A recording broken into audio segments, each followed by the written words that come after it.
If you've seen some of the videos before, you've probably seen me talk about these Doc Marten exclusives that were, at the time, I thought that they were exclusives to the British shoe company, and that's because they told me that. And I talked about how the leather on them is a little bit different, even though they're modern Doc Martens and modern-ish, I guess.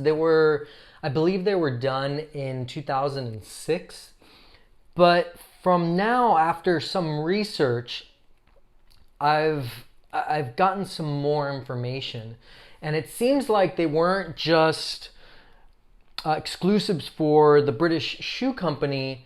It seemed like they were more just something special for independent small shops to offer, which is just as cool.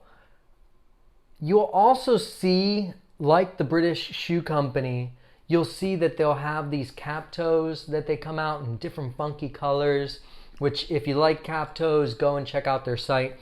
Very cool stuff. Or, once everything's kind of safe, they're in Camden Town in London. But it's cool, I think that they are hard to find at this point, and they fall into that category of being more hard to find because people really love to wear them. I think that ends up happening a lot. So ones that are harder to find, especially in this kind of condition where I bought these almost new in the box, and then these were definitely more used, but as you see, the condition of them is fantastic. And put on my rotation, I only end up wearing them at the most 3 times a year. I even though I talked about them before and I went ahead and got through the leather and I talked about the Puritan stitch, I wanted to kind of have one video that showed all the 3 that I own.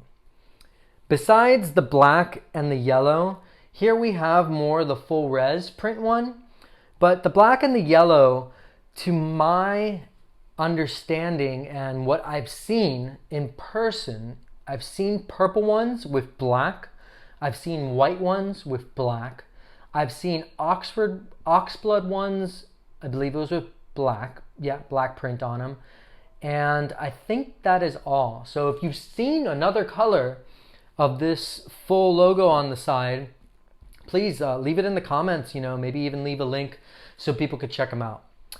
My point is, if you see them and you love them and they come up on your trusted reseller site or a friend has them, just, something that you can trust, I would definitely scoop them up. As a whole, I wanted to talk about what differentiates them a bit again, even though I have talked about it in previous videos. I want to talk about what differentiates them from standard 1460s. First of all, let's start from one that I haven't talked about at all, which is this full res print. So this full res print is done on the straw grain leather, and you'll notice that it actually has a Puritan stitch on it. I have another video about the Puritan stitch. It's usually if a shoe is supposed to come with a Puritan stitch, it's a good fail-safe to make sure that your Doc Martens that you got, if you don't have much experience, you can tell whether they're real or fake. So that's part of the reason to watch the video. The other thing is that, that machine is patented. There really isn't a way to make fake Doc Martens because to make a Doc Martens boot, you need patented equipment, which is the same equipment that they use in all the factories. And all Doc Martens are handmade the same exact way. Whether it's done in Asia or it's done in England. One of the things specifically that they can do in England, because they can work a little bit slower because it's a higher profit margin, they can do more exclusive collaborations with finer leather, and that's why you see like CF Steed and Horween and all the other different collaborations that they can do because they can afford to do it. And that's really what you end up paying for in that respect. So that's usually the main difference. But we have this full res print on the sides. Obviously it has the full Doc Martens logo kind of grunged out here. Again, made around the same time. I think it was like the late 2000s, so maybe 2009 or something like that. I don't know exactly. If you remember, please leave it in the comments. The reason I want to start with this one is, again, it has the straw grain instead of the smooth, and it actually has a Puritan stitch.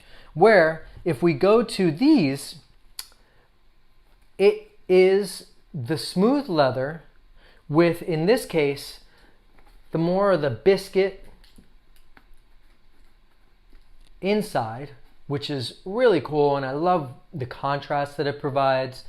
I also am a strong fan of this contrast stitching.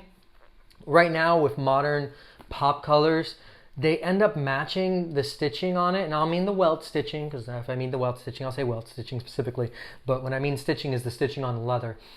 They end up matching it with the color of the leather, and I think it kind of makes them a little bit more delicate, which is cool, but my personal preference when it comes to Doc Martens is siding more on something that could be elevated to be delicate, but then still looking tough, and that contrast for me reads that, and that's a personal preference.